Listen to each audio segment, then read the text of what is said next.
পাশে আছে CPC-1 যাত্রাবাড়ির company commander senior SP Hasan Siddiqui. আমরা আপনাদের সামনে উপস্থিত হয়েছি আমাদের গত 24 ঘন্টায় আমাদের বেশ কিছু গুরুত্বপূর্ণ কার্যক্রম নিয়ে।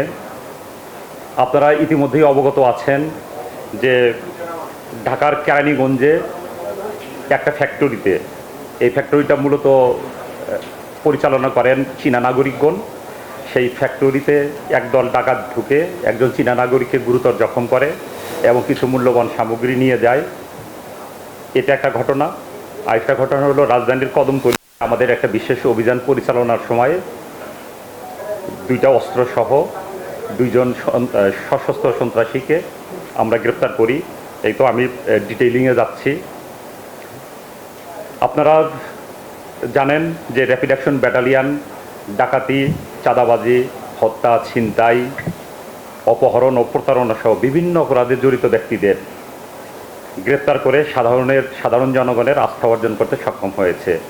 তাছাড়া বিপুল পরিমাণ অবৈধ অস্ত্র, গোলা বারুদ ও মাদক উদ্ধার করে র্যাব দেশের আইন শৃঙ্খলা রক্ষায় প্রশংসনীয় অবদান রাখছে। তারই ধারাবাহিকতায় আমরা আমাদের কর্মকাণ্ড পরিচালনা করছি। গত 14 তারিখ একদল ডাকাত 15 থেকে 20 জন হবে, তারা ইয়াংজি জিয়াং প্রকল্পের মেইন গেটে চলে আসে সন্ধ্যে 7:10 দিকে। মূলত সন্ধ্যে 7টা এবং সকাল 7টা হলো এই ফ্যাক্টরির যে শ্রমিকরা আছে শ্রমিকদের শিফটিং টাইম। এই সময় মূলত তাদের যে মেইন গেটটা থাকে সেটা বলা যেতে পারে ওপেন থাকে, কেচি গেট যেটা সেটা ওপেন থাকে, অন্যান্য সময় কিন্তু তালাবদ্ধ থাকে। ঠিক 7:10 সময় 15-20 জনের ডাকাত দল তারা মেইন গেটে আসে। মেইন গেটে এসে মেইন গেটের যে দরজা, সেই দরজার ছিটকিনিটা বাইরে থেকে কিন্তু হাত দিয়ে কিন্তু খোলা যায়। ভিতর থেকে ছিটকিনি লাগানো ছিল, তারা ছিটকিনি খুলে ভিতরে প্রবেশ করে ওইখানে 2 জন গার্ড ছিল। প্রথমে গার্ড রুমে এই 2 জন গার্ডকে বেঁধে তারা বাম পাশে তাদের যে অফিসিয়াল বিল্ডিং আছে, দোতলা বিল্ডিং, সেই বিল্ডিংয়ে তারা যায় ডাকাতরা ওখানে গিয়েই নিচতলা একজন চাইনিজ নাগরিক ছিলেন, তাকে অস্ত্রের মুখে জিম্মি করে। আর এই ঘটনার সময় ডাকাতরা আমরা যেটা দেখেছি, আমরা আমাদের প্রাথমিক তদন্তে আমরা যেটা দেখেছি যে বিভিন্ন দলে ভাগ হয়। একটা দল মেইন গেটের বাইরে থাকে, আর একটা দল থাকে আপনার মেইন গেটের ভিতরে, যারা এই গার্ডদের নিয়ন্ত্রণ করছিল। আর একটা দল গ্রাউন্ড ফ্লোরে যে চাইনিজ নাগরিক ছিল তাকে জিম্মি করে রাখে। আর একটা দল উপরে চলে যায়, দোতলায় চলে যায় এবং বিভিন্ন জায়গায় মালামাল, টাকা পয়সা সেগুলো লুণ্ঠন করতে থাকে। এরই মধ্যে আমরা দেখেছি যে তারা ওই ভবনের ভিতরে যে সিসি ক্যামেরা ছিল, একসময় তারা সিসি ক্যামেরাগুলো ভেঙে ফেলে যাতে সিসি ক্যামেরা যাতে রেকর্ডিং না হতে পারে। এদিকে যখন তারা বিভিন্ন মালামাল লুণ্ঠন করতে থাকে তখন একজন চাইনিজ নাগরিক সে বাধা প্রদান করার ফলে তাকে ধারালো ছুরি দিয়ে তাকে কুপিয়ে গুরুতর জখম করে। এখন সে আবদিন হসপিটালে চিকিৎসাধীন আছেন। আমরা র্যাপিড অ্যাকশন ব্যাটালিয়ান খবর পাওয়া মাত্রই ঘটনাস্থলে আমাদের টিম ছুটে যায়। আমি নিজেও ব্যক্তিগতভাবে ঘটনার পরপর আমরা ঘটনাস্থল পরিদর্শন করে ওইখানকার যে তথ্যপত্র সেটা আমরা সংগ্রহ করি। এখানে আমাদের জন্য সুবিধা হয়েছে যে আমরা কিছু সিসিটিভির যে ফুটেজ আমরা সংগ্রহ করতে পেরেছি। আর ডাকাতরা পালিয়ে যাওয়ার সময় তাড়াহুড়ার সময় তাদের একটা ফোন রেখে যায়, সেটার সূত্র ধরেই আমরা আমাদের আভিযানিক কার্য পরিচালনা করি। এবং আমরা দেখেছি যে এই প্রায় 15 থেকে 20 জনের ডাকাত দল এই ঘটনায় অংশগ্রহণ করেছে। আমরা তাদের অনেককেই আইডেন্টিফাই করতে সমর্থ হই এবং এদের গ্রেপ্তারের জন্য অভিযান পরিচালনা করতে থাকি। তাদের শেষ পর্যন্ত আমরা 5 জনকে গ্রেপ্তার করি, 5 জন ডাকাতকে, এবং থানা পুলিশ 1 জনকে গ্রেপ্তার করে। আমরা তাদের পজিশন থেকে 3টি বিদেশি দামি ব্র্যান্ডের ঘড়ি আমরা উদ্ধার করি, লুণ্ঠিত ঘড়ি। আমরা 2টা মোবাইল ফোন পাই এবং 15,700 টাকা আমরা উদ্ধার করি। এই উদ্ধার অভিযান এবং গ্রেপ্তার অভিযান, এই অভিযানটা অব্যাহত আছে। এখানে যেটা দেখা গেছে যে যেই 5 জনকে আমরা গ্রেপ্তার করেছি এরা মূলত হলো কেরানীগঞ্জ এবং মুন্সিগঞ্জের বাসিন্দা। এরা প্রত্যেকেই কোনো না কোনো পেশার সাথে জড়িত আছে। কেউ এখানে অটো চালক আছে, কেউ রং মিস্ত্রি, রড মিস্ত্রি, বাস ড্রাইভার। তারা এইসব সাধারণ কার্যক্রমের পাশাপাশি তারা তাদের জিজ্ঞাসাবাদে যেটা আমরা জানতে পেরেছি যে তারা মোটামুটি তাদের দরিদ্রতার জন্যই তারা এই ঘটনাটা ঘটিয়েছে। আমাদের প্রাথমিক জিজ্ঞাসাবাদে আমরা এই তথ্যটাই পেয়েছি। আরেকটা ঘটনা, আমরা মাদক উদ্ধারে যাই আপনার যাত্রাবাড়ি ক্যাম্পের একটা দল কদমতলী এলাকায়। সেখানে সেই অভিযানে গিয়ে আমরা দুর্ধর্ষ 2 জন অস্ত্রধারী সন্ত্রাসীর আমরা খবর পাই। তৎক্ষণাৎ তাদের সেখানে আমরা অভিযান পরিচালনা করে অস্ত্রসহ 2 জন সন্ত্রাসীকে আমরা গ্রেপ্তার করি। এর ভিতরে একজন হলো জিতুর বিরুদ্ধে 12টি মামলা আছে। বড় ধরনের সকল অপরাধের সাথে সে জড়িত। তার বিরুদ্ধে হত্যা মামলা আছে, ডাকাতি মামলা আছে, মাদকের মামলা আছে, অস্ত্রের মামলা আছে, 12টি মামলা। এবং আরেকজনকে আমরা গ্রেপ্তার করি অস্ত্রসহ, তার নাম হলো হুমায়ুন হোসেন রনি। রনির বিরুদ্ধে কদমতলী থানায় বিভিন্ন রকমের 9টি মামলা আছে। মূলত এরা মাদক ব্যবসা করত এবং এই মাদকের ব্যবসা নিয়ন্ত্রণের জন্য বিভিন্ন ধরনের সন্ত্রাসী কার্যকলাপ পরিচালনা করত। এদের কাছ থেকে আমরা একটি বিদেশি পিস্তল, একটি 1 নলা বন্দুক ও 6 রাউন্ড গুলি আমরা উদ্ধার করি। এদের বিরুদ্ধে নিয়মিত মামলা অস্ত্র আইনে ডিএমপি ঢাকার কদমতলী থানায় নিয়মিত মামলা রুজু হয়েছে। আপনারা ইতিমধ্যে অবগত আছেন যে গত 12 তারিখে আমরা একটা অভিযানে যাই পাবনা সদরে। সেখানে আমরা অভিযান পরিচালনা করে 4টি আগ্নেয়াস্ত্র সহ 4 জন সন্ত্রাসীকে আমরা গ্রেপ্তার করতে সক্ষম হই। এই ছিল আজকে 3টি বিষয় ব্রিফিং।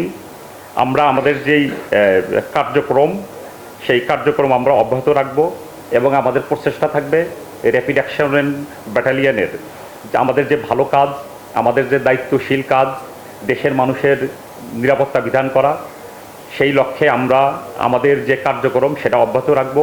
তাছাড়া আমাদের এই যে প্রতিটি কর্মকাণ্ড, আমাদের যে 3টা গুরুত্বপূর্ণ অভিযান করেছি, আমাদের নতুন যোগদানকৃত ডিজি মহোদয়ের নির্দেশনা ক্রমেই আমরা আমাদের যে কার্যক্রম আমরা আরও বেগবান করছি। তাছাড়া এডিজি অপারেশন মহোদয় আমাদের যেই নির্দেশনা দেন সেই নির্দেশনা অনুযায়ী আমরা কাজ করি এবং আপনারা দেখেছেন যে র্যাপিড অ্যাকশন ব্যাটালিয়ন কিন্তু আগের যে কোনো সময়ের চেয়ে আমাদের কার্যক্রম কিন্তু অনেক বেশি বেগবান এবং অনেক বেশি দায়িত্বশীল। বিশেষ করে 5 আগস্টের পরবর্তী সময় থেকে আমাদের যেই কার্যক্রম সেই কার্যক্রম শুধুমাত্র জনগণের জান এবং মালের নিরাপত্তার জন্যই আমাদের, এবং আমাদের এই কার্যক্রমের ভিতরে মানে কোনো প্রকার আমাদের যে দায়িত্বহীনতার কোনো প্রকার লেশমাত্র আপনারা পাবেন না। আমরা পূর্ণ দায়িত্বশীলতার সাথে আমাদের যে পেশাদারিত্বের সাথে আমরা আমাদের দায়িত্ব পালন করছি। সকলকে ধন্যবাদ।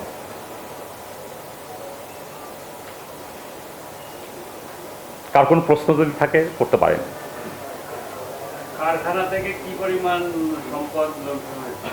আচ্ছা, আমরা এখন পর্যন্ত যে পরিমাণ তথ্য পেয়েছি যে এইখানে বিভিন্ন ব্র্যান্ডের আইফোন, বিভিন্ন ব্র্যান্ডের প্রায় 10টার মতো মোবাইল ফোন, স্মার্টফোন তারা লুট করে নিয়ে গিয়েছে। তারপরে 3টা দামি ব্র্যান্ডের ঘড়ি তারা লুট করে নিয়েছিল। এর মধ্যে আপনার ওমেগা ব্র্যান্ডের একটা ঘড়ি আছে। আমরা কিন্তু 3টা ঘড়ি কিন্তু লুণ্ঠন হয়েছিল, সেটা আমরা উদ্ধার করেছি। আর টাকা পয়সার যেটা আমরা যেটা শুনেছি যে 7 লক্ষ টাকার মতো তারা ক্যাশ ছিল, সেটা নিয়ে গিয়েছে। সেখান থেকে কিছু মাত্র আমরা উদ্ধার করেছি। আমরা আশা করি যে বাকি যেই মালামাল আছে যেটা উদ্ধার হয়নি আমরা উদ্ধার করতে সক্ষম হব।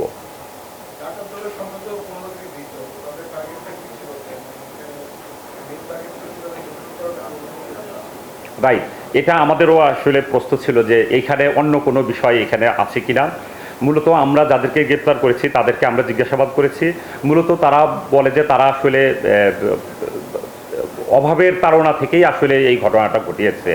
এর পিছনে অন্য কোনো উদ্দেশ্য এখন পর্যন্ত আমরা সেটা সংশ্লেষ পাইনি, তবে আমাদের কোয়েরি অব্যাহত থাকবে।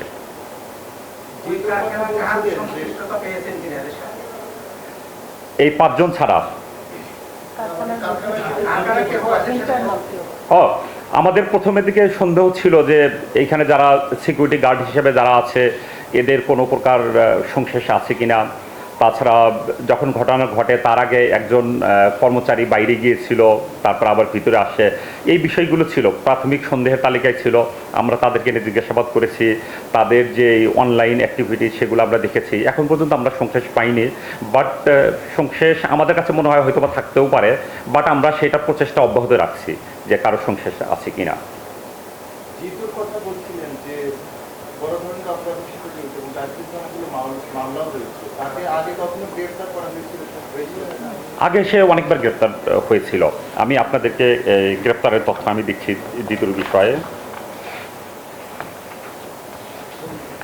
আপনার সে কিন্তু 12টা মামলা আছে, এখানে প্রত্যেকটা মামলাই কিন্তু সে প্রায় গ্রেপ্তার ছিল, প্রায় প্রত্যেকটা 12টার ভিতরে আপনার ধরে নিতে পারেন 9টা থেকে 10টা মামলাতেই সে গ্রেপ্তার ছিল আগে।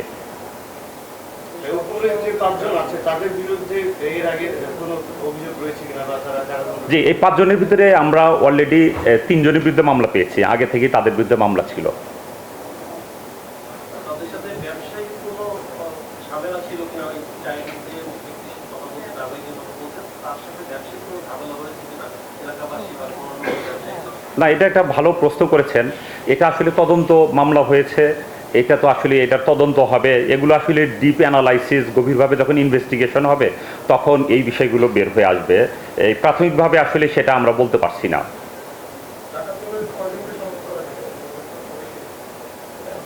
না, সবাইকে শনাক্ত আমাদের সিসি ক্যামেরার ফুটেজে কিন্তু সবার ফেস রেকর্ডিং আছে, বাট আমরা আরও 5-6 জনকে আইডেন্টিফাই করেছি। আমরা 5 জন গ্রেপ্তার করেছি, থানা পুলিশ একজনকে করেছে 6 জন, আমরা আরও 5-6 জনকে আমরা আইডেন্টিফাই করেছি, তাদের গ্রেপ্তারের প্রক্রিয়া চলছে।